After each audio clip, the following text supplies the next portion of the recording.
एकनाथ शिंदेचा टांगा पलटी करेन आणि घोडे बेपत्ता, त्यांनी मला हलक्यात घेऊ नये. एकनाथ शिंदेंना हे आव्हान ठाणे जिल्ह्यातला एक नेता देतो. एखाद्या नवख्या माणसाला ही गोष्ट पॉलिटिकल स्टंट वाटू शकते, पण हा स्टंट नाहीये, हा संघर्षाचा एक नवा अंक आहे. मंडळी, जिल्ह्यावर वर्चस्व मिळवण्याची इच्छा असलेल्या एका नेत्याच्या राजकारणाला एका शहरापुरतं मर्यादित ठेवलं गेलं आणि त्याच जिल्ह्यातून पुढे आलेला नेता जिल्ह्यापुरता मर्यादित न राहता राज्यभर पोहोचला. सगळ्या राज्यात ताकद तयार केली, पण या आव्हान देणाऱ्या नेत्याच्या शहरात पाय घट्ट रोवू शकला नाही. ऐकायला किचकट वाटत असलं तरी हा संघर्ष सरळ सोपा आहे. संघर्ष बालेकिल्ला राखण्याचा आहे, पण समोरच्याचा बालेकिल्ला हा मिळवायचा. म्हणून देखील शिंदेंना दिलेलं आव्हान हा स्टंट नाही, तर संघर्षाचा एक नवा अंक आहे. एकनाथ शिंदे विरुद्ध गणेश नाईक या संघर्षाचा नवा अंक नवी मुंबई महानगरपालिकेच्या निमित्ताने या दोन नेत्यांमधला संघर्ष बघायला मिळतो. शिंदेंनी नवी मुंबईचा विकास म्हणजे वरून कीर्तन आतून तमाशा अशी टीका नायकांवर केली, तर नायकांनी भाजपने परवानगी देऊ द्या, शिंदेचा टांगा पलटी करतो असं आव्हान त्यांना दिलं. पण मुळात नाईक परवानगीची वाट बघतील का? नायकांना परवानगी देणं बाकी आहे का? असे प्रश्न हे पडतच असतात. तर मंडळी, ठाणे जिल्ह्यात आता बॅटल ग्राउंड सुरू झाली. नवी मुंबईकडे फोकस झाला. फायनल डेस्टिनेशन ठाणेच जरी असलं तरी जुन्या मैदानात जुने नेते, जुना संघर्ष आणि याच संघर्षाचा नवा अंक हा या निमित्ताने बघायला मिळतोय. मुंबई महानगरपालिका हा गणेश नाईक विरुद्ध एकनाथ शिंदे यांचा हा संघर्ष, आणि याच संघर्षाच्या दरम्यान त्यांचा आधीचा इतिहास काय आहे हे देखील आपण जाणून घेण्याचा प्रयत्न करू. तर पनवेल जवळच्या रिलायन्स कंपनीमध्ये एक तरुण युनियन लीडर होता. कामगारांचे प्रश्न तडफडीने मांडणारा अँग्री यंग मॅन, आणि याच कामगारांच्या आणि श्रमिक सेनेच्या सोबत स्वतःची सेना ही अस्तित्वात आणणारा हा अँग्री यंग मॅन. तर अशा कामगार नेत्याच्या सोबतच गणेश नाईक हा साधारण 80च्या दशकात गणेश नाईक यांनी समाजकारणाला सुरुवात केली. आपल्या आणि आजूबाजूच्या गावातल्या पोरांना कंपन्यांमध्ये कामाला लावून त्यांनी ही सुरुवात केली. युनियन लीडर म्हणून स्वतः काम करता करता ते शिवसेनेसोबत जोडले गेले. नेत्यांसोबत उठबस वाढली आणि तेव्हाच्या शिवसेनेच्या संस्कृतीत फिट बसणारे नेते म्हणून त्यांच्याकडे पाहिलं जाऊ लागला. तरुणांमध्ये लोकप्रिय असणारे गणेश नाईक हेरले ते शिवसेनेच्या सतीश प्रधान यांनी. शहरी भागामध्ये वजन असलेल्या प्रधानांना नाईक यांच्या रूपात ग्रामीण भागात ताकद असलेला नेता हा मिळालेला होता. प्रधानांनी गणेश नाईकांना ताकद दिली असं म्हणण्यापेक्षा नाईकांनी स्वतःची ताकद तयार केली. मातोश्री आणि मातोश्रीच्या सोबत संबंध जोडून नाईकांनी शिवसेनेला सगळ्यात जास्त देणगी दिल्याची चर्चा पुढे येते. पण त्यापेक्षा मोठा कार्यक्रम होता तो म्हणजे ॲम्ब्युलन्स वाटपाचा. ठाण्यामध्ये 61 ॲम्ब्युलन्स वाटल्या. ॲम्ब्युलन्सवर 2च लोकांचे फोटो होते, गणेश नाईक आणि बाळासाहेब ठाकरे. मुंबईप्रमाणे ठाण्यात शिवसेना घरोघरी पोहोचवण्यात जसा शाखांचा मोठा रोल राहिलेला आहे, तसाच ॲम्ब्युलन्सचा देखील मोठा रोल राहिला. तेव्हाचे पत्रकार सांगतात की बाळासाहेबांच्या हस्ते ठाण्यात ॲम्ब्युलन्स वाटपाचा कार्यक्रम पार पडला. गणेश नाईक बाजी मारून गेले. ती चर्चा झालेली की नाईकांना बाळासाहेबांना हेलिकॉप्टर द्यायचं होतं, पण ठाकरे कुटुंबियांकडे हेलिपॅड नव्हता, म्हणून त्यांनी ॲम्ब्युलन्स देण्याचा निर्णय घेतला. असो, त्यानंतर 1990 मध्ये नाईक बेलापूर विधानसभा मतदारसंघामधून पहिल्यांदा आमदार झाले. वयाच्या 40व्या वर्षी 1985 मध्येही त्यांनी निवडणूक लढवली होती, पण अपक्ष लढणाऱ्या नाईकांचा काँग्रेस समोर पराभव झाला होता. पुढच्या वेळी मात्र त्यांनी काँग्रेसचा बालेकिल्ला उद्ध्वस्त केला. 1995 मध्ये नवी मुंबई महानगरपालिकेची निवडणूक झाली. शिवसेनेची सत्ता आली. संजीव नाईकांना गणेश नाईकांनी महापौर केलं. ग्रामपंचायतीमध्ये शिवसेनेची ताकद नव्हती, पण गणेश नाईक फॅक्टर मोठा ठरला. नव्याने उभ्या राहत असलेल्या अर्थकारणामध्ये महत्वाचा फॅक्टर असलेल्या या शहरात ताकद महत्वाची होती, कारण आर्थिक रसद मोठी होती. नाईकांकडे दोन्ही गोष्टी होत्या आणि ताकद, आर्थिक रसद आणि तिसरा फॅक्टर म्हणजे दानत, देण्याची दानत. गणेश नाईक आमदार झाले. राज्यात सेना भाजप युतीचं सरकार आलं. नाईकांना पर्यावरण खातं मिळालं. नाईक नाराज झाले, कारण त्यांची इच्छा होती मुख्यमंत्री पद मिळावं अशी. स्वतः नाईक एका मुलाखतीमध्ये सांगतात, मी मुख्यमंत्री व्हावं असं धीरूभाई अंबानी यांना वाटत होतं. बाळासाहेबांकडे तसा शब्दही त्यांनी टाकला होता. धीरूभाई आणि गणेश नाईक यांचे अत्यंत जवळचे संबंध होते. धीरूभाई हे नाईकांना मुलासारखं मानायचे. हे संबंध नवी मुंबई पट्ट्यातल्या रिलायन्स कंपनीमुळे हे जोडलेले होते, पण ते नाईकांना मुख्यमंत्री पदापर्यंत घेऊन जाऊ शकले नाहीत. नाईक यांची नाराजी ही वेळोवेळी झिरपत गेली. मग त्यांनी मनोहर जोशींना आव्हान द्यायला सुरुवात केली. मुख्यमंत्र्यांना न जुमानणारा शिवसेनेचा नेता अशी नाईकांची इमेज हळूहळू तयार झाले. आता मुख्यमंत्र्यांकडनं येणारे आदेश, अर्थात सेनेचा रिमोट हा ज्यांच्या हातात होता त्यांच्याकडूनच हा आदेश यायचा. शिवसेनेत मातोश्रीवरून येणारा आदेश धुडकावणारा नेता ही गोष्टच धक्का देणारी गोष्ट होती. या सगळ्या काळात ठाण्याच्या शिवसेनेत आणखी एक नाव गाजत होतं, ते म्हणजे आनंद दिघे यांचं. ठाणे शहरात दिघेंचा झंझावात हा मोठ्या प्रमाणात होता. प्रचंड जनसंपर्क होता, प्रचंड मोठा कनेक्ट होता आणि समांतर सत्ता केंद्र म्हणून निर्माण केलेली ताकद ही दिघे यांच्या जमेची बाजू होती. जनता दरबार, त्यांची कोर्ट बाहेर न्यायदानाची पद्धत ही लोकप्रिय होती. सगळ्या ठाणे जिल्ह्यात दिघेंचा शब्द चालायला लागला होता. त्यात दिघे स्वतः निवडणुकीच्या राजकारणात उतरले नाहीत. त्यांनी रिमोट कंट्रोल हा हातात ठेवला आणि खाली ठाणे लोकसभा त्यांनी भाजपकडून हिसकावून घेतले आणि त्यांच्या नावाभोवतीचं राजकारणाचं वलय वाढत गेला. या काळात नाईक आणि दिघेंची दोस्ती, त्यांच्या आठवणी स्वतः गणेश नाईक सांगतात. दिघे यांच्या बहिणीचं लग्न होतं तेव्हा एकाच राजकीय नेत्याला बोलावण्यात आलं होतं. तो नेता मी होतो, पण ठाणे नावाच्या म्यानात दोन तलवारी राहिल्या नाहीत असं गणेश नाईक म्हणतात. गणेश नाईक मूळचे ठाणेकर, पण ते नवी मुंबईत पॉलिटिकली सेटल झाले. तर आनंद दिघेंना सगळ्याच ठाण्यात आपला होल्ड तयार करायचा होता, त्यामुळे त्यांनी नवी मुंबईमध्ये दखल द्यायला सुरुवात केली होती. दोन्ही नेत्यांमध्ये संघर्ष सुरू झाला. बाळासाहेबांना यामध्ये मध्यस्थी करावी लागली आणि त्यांनी नाईक यांना नवी मुंबईतच थांबण्याचा आदेश दिला. संघर्ष आणखी गुमसत होता. आधी मातोश्रीवरून आदेश आला, ज्यामुळे नाईक यांचं मंत्रिपद काढून घेण्यात आलं आणि ऑगस्ट 1999 मध्ये त्यांनी शिवसेनेला जय महाराष्ट्र करत राष्ट्रवादी काँग्रेसमध्ये प्रवेश केला. बेलापूरमधून त्यांनी तिकीट मिळवलं आणि सुरू झाला खरा संघर्ष. निवडणुकीच्या मैदानातला संघर्ष 1999 सालची विधानसभा निवडणूक ही बेलापूरमध्ये काँग्रेसकडून जनार्दन गौरी हे लढवत होते, तर राष्ट्रवादीकडून गणेश नाईक लढवत होते. 85च्या निवडणुकीत याच गौरींनी नाईकांना हरवलेलं होतं, त्यामुळे फाईट या दोघांमध्येच असल्याची मोठी चर्चा होती. 1995च्या निवडणुकीत गणेश नाईक यांचं लीड होतं 1,09,000. नाईकांना फाईट असल्याची चर्चाच नव्हती. त्यात शिवसेनेकडून ठाण्याचे माजी उपमहापौर सीताराम भोईर यांना तिकडे तिकीट देण्यात आलं होतं. तर नाईक यांची प्रचंड आर्थिक ताकद, इथला काँग्रेसचा होल्ड, यामुळे भोईर हे तुल्यबळ उमेदवार आहेत आणि इथून ते निवडून येतील अशी चर्चा पण सुरू झाली होती. पण भोईर यांच्या पाठीमागे आनंद दिघे उभे होते.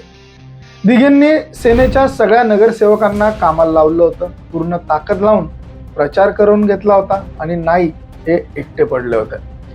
2,786 मतांनी ते पराभूत झाले. बाले किल्ल्यात दिघेंची सरशी झाली. नाईकांनी नवी मुंबई महानगरपालिका 2000 साली राखली. पुन्हा आपले पुत्र संजीव नाईक यांना महापौर केलं. 2001 मध्ये ठाण्याच्या राजकारणात ट्विस्ट आला. आनंद दिघे यांचं अचानक निधन झालं. राजकीय पोकळी ही त्यावेळेस निर्माण झाली. त्यामध्ये नाईकांना स्पेस दिसला आणि त्या स्पेसमध्ये फिट बसण्याचा प्रयत्न देखील त्यांनी केला. त्याचवेळी ठाण्यात एका राजकीय नेत्याचा उदय झाला. ते होते आनंद दिघे यांचे शिष्य एकनाथ शिंदे. 2004च्या विधानसभेत एकनाथ शिंदे ठाणे विधानसभा मतदारसंघातून निवडून आले. गणेश नाईक यांनी सीताराम भोईर यांचा 1,18,000 पराभव केला. आता संघर्ष दिघेंकडून शिंदेकडे शिफ्ट झाला होता. या पिक्चरमध्ये एकनाथ शिंदेची एंट्री ही लेट झाली होती, पण त्याआधी सुरू असलेली नाईक विरुद्ध दिघे अशी फाईट 1999 सालच्या पराभव आणि या सगळ्या संघर्षाचं मूळ हे इथून पुढे सुरू झालं होतं. एक नवा अंक सुरू झाला होता. 2009ची लोकसभा निवडणूक, त्या ठाणे लोकसभेमध्ये सामना झाला तो शिवसेनेचे विजय चौगुले विरुद्ध राष्ट्रवादीचे संजीव नाईक. आता विजय चौगुले हे सिडकोचे माजी संचालक होते. नवी मुंबईमधलं दुसरं पॉवर हाऊस अर्थात चौगुले यांना गणेश नाईकांनीच पुढे आणलं होतं. पण आता सत्तेची समीकरणं ही बदलायला लागली होती. शिंदेंनी चौगुले यांच्या समवेत असंख्य वेगवेगळ्या गोष्टींमध्ये आपला पुढाकार घेतला. चौगुले यांना बळ देण्याचा प्रयत्न केला, पण नाईकांची बाजू ही वरचढ ठरली आणि नाईकांनी ठाणे जिंकला. गणेश नाईक यांच्याकडे पालकमंत्रीपद होतं, मुलाकडे खासदारकी होती. ठाणे हे टप्प्यात आलेलं होतं, पण एकनाथ शिंदेंनी नाईकांना पाय घट्ट रोवू दिले नाही. त्यांना लोकसभेपुरतंच त्यांनी मर्यादित ठेवलं. ठाणे शहर शिंदेंच्याच ताब्यात राहिलं. त्यात विधानसभेला नाईक निवडून आले, शिंदेही निवडून आले, पण यावेळी पालकमंत्रीपद नाईकांना मिळालं नाही. नाईक यांना ठाणे अंमलाखाली आणता आलं नाही. संघर्ष हा घुमसतच राहिला. नाईक यांना ठाणे हवं होतं, तर नवी मुंबई ही डोळ्यासमोर होती. आणि 2014 हे प्रचंड उलथापालथीचं वर्ष ठरणार होतं, कारण लोकसभा निवडणुकीत एकनाथ शिंदेंनी कल्याण डोंबिवलीमधनं आपले चिरंजीव श्रीकांत शिंदे यांना निवडून आणलं. ठाण्यामध्ये संजीव नाईकांचा पराभव झाला. एकनाथ शिंदेंनी मोठी मुसंडी मारली होती, पण खरा सेटबॅक बसला तो विधानसभेनंतर. बेलापूर विधानसभा मतदारसंघामधनं गणेश नाईक यांचा पराभव ही बातमी तेव्हा ब्रेकिंग न्यूज ठरली होती. रेकॉर्ड ब्रेक मार्जिनने निवडून येणारे गणेश नाईक भाजपच्या मंदा म्हात्रे यांच्यासमोर 100 मतांनी हारले होते. पण त्याच वेळी एकनाथ शिंदे पुन्हा आमदार झाले होते. राज्यात सेना भाजप सत्ता आली होती. शिंदेंना सार्वजनिक बांधकाम सारखं महत्वाचं खातं मिळालं होतं आणि ठाण्याचं पालकमंत्रीपद सुद्धा मिळालं होतं. शिंदेंनी वन साइड डाव हा जिंकलेला होता. नाईकांच्या वाट्याला पुन्हा प्रतीक्षा आली आणि नवी मुंबई महानगरपालिकेपुरतं त्यांचं राजकारण हे लिमिटेड राहण्याची वेळ सुद्धा त्यांच्यावर ओढवली. 2019ला नाईकांनी भाजपामध्ये प्रवेश केला. बेलापूरच्या जागी एरोलीमधनं ते निवडून आले. सत्तेची स्वप्न खुणावू लागलेली होती, पण महाविकास आघाडीचा प्रयोग सुरू झाला. शिंदेंकडे नगरविकास खातं आलं होतं, पालकमंत्री पद आलं होतं. गणेश नाईक कुटुंब पुन्हा बेलापूर आणि महानगरपालिकेपुरतं लिमिटेड राहिलं होतं. त्यात नगरविकास खातं मिळाल्याने शिंदेंनी नवी मुंबई महानगरपालिकेमध्ये आपला होल्ड तयार केला.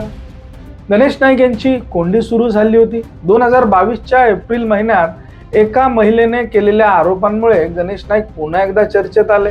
बॅकफूटवर ते ढकलले गेले आणि अशात त्यांना एक आशेचा किरण दिसला. तो म्हणजे महाविकास आघाडीचं सरकार कोसळलं, शिवसेना भाजप सरकार सत्तेत आलं, पण एकनाथ शिंदेच्या नेतृत्वात ते सरकार सत्तेत आलं. एकनाथ शिंदे राज्याचे मुख्यमंत्री झाले. नगरविकास खातं तर होतंच, साहजिकच गणेश नाईकांना आणखी लिमिटेड करण्यात आलं होतं. नवी मुंबईमध्ये शिवसेनेची ताकद वाढवली जाऊ लागली होती. नाईकांचे कट्टर विरोधक असलेल्या विजय चौगुले यांना शिंदेंनी आणखी ताकद दिली होती. पावलोपावली नाईक हे अडचणीत येत चालले होते, पण नाईकांनी तेव्हा संयम ठेवला. मुळातच मी नाईक शांत राहिलो, संधीची वाट पाहत राहिलो असं ते म्हणत गेले. संधीने खुणवलं. लोकसभेला भाजपने ठाण्याच्या जागेसाठी दबाव टाकायला सुरुवात केली. तेव्हा भाजपने 2 ऑप्शन दिल्याची चर्चा झाली. नाईकांसाठी जागा सोडा किंवा नाईकांना धनुष्यबाणावर संधी द्या, पण शिंदे मागे हटले नाहीत. त्यांनी जागा घेतली आणि नरेश म्हस्के यांना चांगल्या लीडने निवडून सुद्धा आणला. शिंदे पुन्हा एकदा वरचढ ठरले. विधानसभेला ऐरोलीमधनं गणेश नाईकांना उमेदवारी देऊ नये यासाठी शिंदेच्या शिवसेनेने जोरदार प्रयत्न केले. नाईकांनी तिकीट घेतलं, बाजी मारली, मंत्रिपद मिळवलं आणि पालघरचं मंत्रिपद देखील मिळवलं. नाईकांच्या पेशन्सला फळ आलं आणि सुरुवात झाली होती. त्यात आणखी एक निमित्त ठरलं, ते म्हणजे महानगरपालिका निवडणुकांचं. शिंदेच्या वाढत्या महत्वाकांक्षांना ताकदीला आणि ठाण्याच्या भक्कम किल्ल्याला सुरुंग लावणं भाजपसाठी गरजेचं होतं आणि यावेळी त्यांच्याकडे ही करण्याची ताकद, धमक आणि सगळ्यात महत्वाचं म्हणजे इच्छा असणारा माणूस होता, तो म्हणजे गणेश नाईक. नवी मुंबईच्या या ठिकाणी नाईकांनी ठाण्यात लक्ष द्यायला सुरुवात केली आणि इथे त्यांनी ठेवणीतलं अस्त्र बाहेर काढलं, जनता दरबार. यात असं सांगण्यात येतं की जनता दरबार घेऊन लोकांचे प्रश्न सोडवणारे पहिले मंत्री हे गणेश नाईक. त्यांनी ठाण्यात जनता दरबार घ्यायला सुरुवात केली. गडकरी रंगायतनमध्ये होणाऱ्या या जनता दरबारांना गर्दी वाढायला लागली. अगदी एकनाथ शिंदेच्या मतदारसंघापर्यंत नाईक पोहोचले होते आणि हे शिंदेच्या ताकदीला आव्हान ठरत होतं. सामना हा सुरू झालेला होता. एकनाथ शिंदेंनी ठाणे महानगरपालिकेत पूर्ण ताकद लावलेली होती. नाईकांनी देखील नवी मुंबईमध्ये त्यांचं म्हणणं मांडत होते. ठाणे जिल्ह्यातल्या सगळीकडे भाजपने स्वबळावर लढलं पाहिजे, पण ठाण्यात युती झाली आणि नवी मुंबईमध्ये मात्र हे प्रकरण फिसकटलं. इथंही एकनाथ शिंदे हेच प्लसमध्ये गेले. त्यात शिंदेंनी नवी मुंबई नवं सरकार असा नारा देत नाईकांची हुकुमशाही नको या लाईनवर प्रचार आणला. कोण रावण, कोण राम, कुणाची लंका असं सगळं रामायण प्रचारात आणलं गेलं. पण शिंदेंनी नाईकांची हुकुमशाही नको यावर जोर दिला. नवी मुंबईमधल्या कामांवरनं नाईकांना चॅलेंज केलं गेलं, पण नाईक यांनी सुद्धा आपला फोर्स कमी केला नाही. काही लोक बोलतात की नवी मुंबई फक्त वरून दिसायला सुंदर दिसते, आतमधून अस्वच्छ आहे. मला त्या लोकांना विचारायचं आहे की 5 वर्ष या शहराचं खातं तुम्हीच सांभाळत होता, मग कमीत कमी माझा पोरगा चोर आहे तर बापाने तरी बोलू नये अशी टीका यावेळेस करण्यात आली. थोरांची नजर नेहमी खाली असते, ते मान वर करून चालू शकत नाहीत. त्यांच्या पार्टीचा पैसा हरामाचा आहे, ते मतांसाठी भीक मागतात. केवळ पैशांच्या जोरावर नवी मुंबई महानगरपालिका जिंकता येणार नाही असा पलटवार एकनाथ शिंदेंवर नाईक यांनी केला. पण एका मुलाखतीत बोलताना भाजपने परवानगी दिली तर एकनाथ शिंदेंचा टांगा पलटी करून घोडे पण बेपत्ता करेल असं गणेश नाईक म्हणाले आणि शिंदे यांना थेट त्यांनी चॅलेंज केलं.